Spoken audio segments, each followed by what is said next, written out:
the situation in North Korea. What's the latest we have on that? And the dictator Kim Jong Un, what would happen if he is gravely ill and does pass away? Is there any succession plan there in that dictatorship? Well, it's a very good question. Of course, we need to caveat all this by the key proviso is that we don't know that he's passed away yet. There's a lot of rumours floating around, but the South Korean authorities are saying, well, no, we haven't heard that confirmed. And it's very interesting. Moon Jae-in, the president of South Korea, has been very keen to build relations with North Korea. He's taken a very softly approach towards North Korea. And it's almost like he's willing Kim Jong Un not to go away. It's really interesting dynamic at work there, because there are other sources that are saying, no, it's really, there's more and more evidence that he's not coming back. But of course, it's been 2 weeks now since he hasn't been seen. There's the reports that he went to hospital. There's the reports that he didn't turn up to the key anniversary parade for his grandfather, for the key anniversary in mid-April. His absence at that was very, very disturbing in terms of the political stability of North Korea. And since then, I mean, we've had disappearances in the past, we've had absences in the past, and they've been partly explained by either a small operation, some medical condition from which his father recovered, and others have recovered.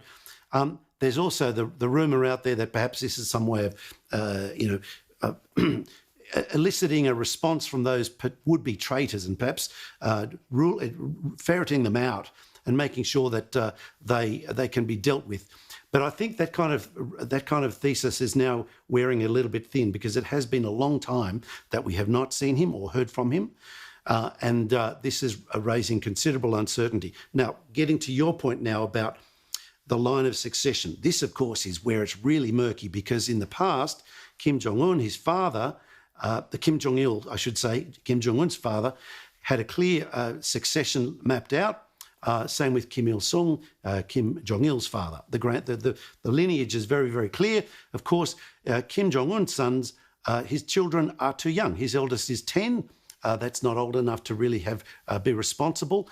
But he's got his sister, and this is where it's very interesting. Kim Yo Jong, who's only a few years younger than him, grew up with him in Switzerland in secluded conditions, and is his most trusted advisor.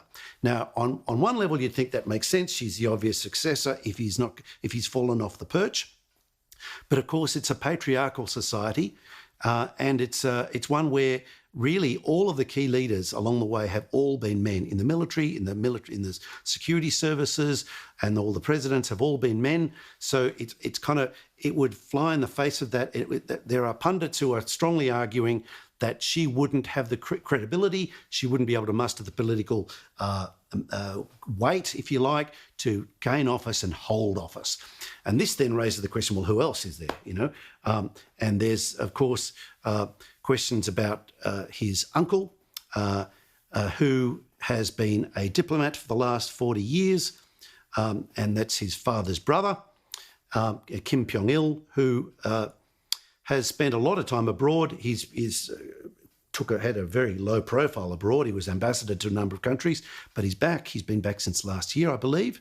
And he is, of course, a more elderly man. He arguably is about 65, I understand.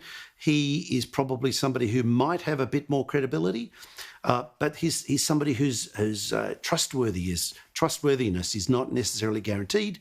And of course, the other key people in the equation, the key military commanders and the military and the security services, will want to guarantee their safety and their position, and of course the stability of North Korea.